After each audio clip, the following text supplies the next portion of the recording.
تو الحمدللہ تقریباً میراث کے تمام مسائل ہم حل کر چکے ہیں۔ شروع میں آپ کو بتایا تھا کہ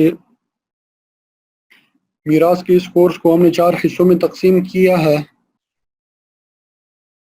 ہمارا پہلا حصہ جو ہے خلاصۃ المیراث پر مشتمل تھا، دوسرا معرفت الورثہ پر، اور تیسرا توصیل الحقوق الی مستحقیہم، اور چوتھا جو ہے متفرقات پر۔ خلاصۃ المیراث میں 3 مباحث ہم نے پڑھ لیے تھے: ترکہ سے متعلق حقوق، ورثہ کی ترتیب اور موانع ارث۔ اور معرفت الورثہ میں ورثہ کی ہم نے 3 قسمیں پڑھی: ذوی الفروض، عصبات اور ذوی الارحام۔ ذوی الفروض 12 تھے، 4 مرد اور 8 عورتیں، اور سب کے احوال بھی پڑھ لیے۔ پھر عصبات کی 2 قسمیں تھی: عصبات نسبی، سببی۔ پھر نسبی کی 3 قسمیں: بنفسہ، بغیرہ، مع غیرہ۔ تو پھر توصیل الحقوق کے 10 مباحث تھے، ان میں سے تصحیح اور رد کل ہم پڑھ چکے ہیں، جو کہ انسان کو مشکل معلوم ہوتا ہے۔ تو یہ مناسخہ بھی انہی میں سے ہے۔ مناسخہ الگ سے کوئی چیز نہیں ہے، یہ تصحیح اور رد ہی پر مشتمل ہے۔ ابھی تک جو ہم نے مسائل پڑھے ہیں، جو اصول اور ضوابط پڑھے ہیں، انہی پر مناسخہ مشتمل ہے۔ اب آپ دیکھیں گے انشاءاللہ جب مثالیں ہم حل کریں گے تو آپ کو خود معلوم ہوا یہاں پہ تو تصحیح آئی، یہاں پہ تو رد ہے، کوئی نئی چیز اس میں نہیں ہے مناسخہ میں۔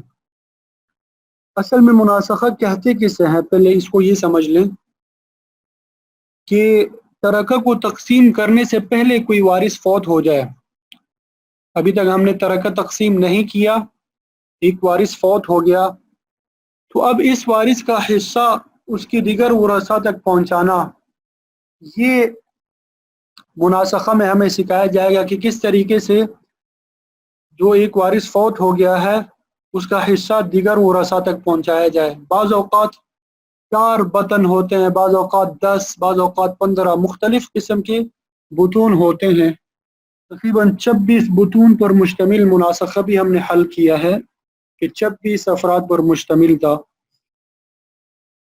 تو آج کے اس مسئلے میں ہم 4 بطن والا مسئلہ دیکھیں گے کہ ایک شخص کا انتقال ہوا، اس کے ورثاء تھے، وراثت کی تقسیم نہیں ہوئی، ان کے تینوں ورثاء جو ہے وہ بھی فوت ہو گئے۔ تو اب آج ہم دیکھیں گے کہ کس طریقے سے اس کو حل کیا جاتا ہے۔ صرف آپ نے اس کا طریقہ سمجھ لینا ہے، باقی انتہائی آسان ہے، کوئی مشکل نہیں ہے۔ تصحیح اور رد پہلے آپ پڑھ چکے ہیں۔ سب سے پہلے ہم نے دونوں مسئلوں کی تصحیح کرنی ہے۔ پہلا کام ہمارا کیا ہوگا؟ دونوں مسئلوں کی تصحیح کریں گے۔ یہاں پہ پہلے مسئلے کو تصحیح اول کہیں گے اور دوسرے مسئلے کو تصحیح ثانی کہیں گے۔ کچھ اصطلاحات ہے، یہ ذہن میں رکھیں۔ پہلے مسئلے کو ہم تصحیح اول کہیں گے، دوسرے مسئلے کو تصحیح ثانی کہیں گے، ٹھیک ہے؟ اور ما فی الید کا مطلب ہوتا ہے ما فی الید، کہ پہلے مورث سے جو وارث کو حصہ ملا ہوتا ہے اس کو ما فی الید کہتے ہیں۔ مثلا ایک شخص کا انتقال ہوا، اس کے 3 ورثاء تھے، اب یہ ایک وارث کا بھی انتقال ہوا، اب اس وارث کو جو حصہ ملا ہے یہ اس کا ما فی الید ہے، ٹھیک ہے؟ تو سب سے پہلا کام ہم نے کرنا ہے، دونوں مسئلوں کی تصحیح کریں گے تصحیح کے اصولوں کے مطابق، یا رد جو ہوگا رد کے مطابق ہم تصحیح کریں گے، ٹھیک ہے؟ تصحیح میں رد بھی داخل ہے اور تصحیح کے قواعد دونوں داخل ہے۔ دونوں مسئلوں کی تصحیح کریں گے، اس کے بعد کیا کرنا ہے؟ ما فی الید اور تصحیح ثانی میں نسبت دیکھنی ہے۔ ما فی الید یعنی جو پہلے وارث کا حصہ ہے اس میں اور دوسرے مسئلے میں نسبت دیکھنی ہے۔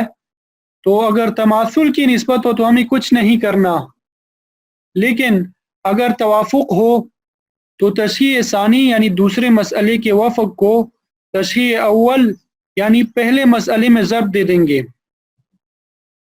اگر توافق کی نسبت ہو تو دوسرے مسئلے کے وفق کو تصحیح اول یعنی پہلے مسئلے میں ضرب دے دیں گے۔ اس کے بعد کیا کرنا ہے؟ پھر پہلے مسئلے کے سہام کو جو ان کے حصے ہے دوسرے مسئلے کے وفق کے ساتھ ضرب دے دیں گے، اور دوسرے مسئلے کے سہام کو ما فی الید کے وفق کے ساتھ ضرب دے دیں گے۔ یہ توافق کی صورت میں، اور تباین کی صورت میں بھی یہی ہے، لیکن فرق یہ ہے تباین میں کہ تصحیح ثانی کل تصحیح ثانی کو یعنی دوسرے مسئلے کے کل کو تصحیح اول میں ضرب دے دیں گے، اور پھر پہلے مسئلے کے سہام کو دوسرے مسئلے کے ساتھ ضرب دے دیں گے اور دوسرے مسئلے کے سہام کو مافیلیت کے ساتھ ضرب دے دیں گے، وفق نہیں لیں گے. یہ میں نے لکھا، آگے دیکھیں. اور اگر مافیلیت اور تصحیح ثانی یعنی دوسرے مسئلے میں تباین ہو تو کل تصحیح ثانی یعنی دوسرے مسئلے کو تصحیح اول یعنی پہلے مسئلے میں ضرب دے دیں گے، پھر پہلے مسئلے کے سہام کو دوسرے مسئلے کے کل کے ساتھ ضرب دے دیں گے اور دوسرے مسئلے کے سہام کو کل مافیلیت کے ساتھ ضرب دے دیں گے. اب مثالوں سے دیکھتے ہیں اس کو. یہ عربی میں بیان کیا ہے، اسی کو یہ بعد میں دیکھ لیں گے. مثالیں دیکھ لیں ذرا غور سے، توجہ کے ساتھ. یہ ایک شخص کا انتقال، ایک خاتون کا انتقال ہوا، یہ پہلی میت ہے، ٹھیک ہے. یہ ایک خاتون کا انتقال ہوا، اس کا شوہر زندہ ہے، بیٹی زندہ ہے اور ماں زندہ ہے، ٹھیک ہے.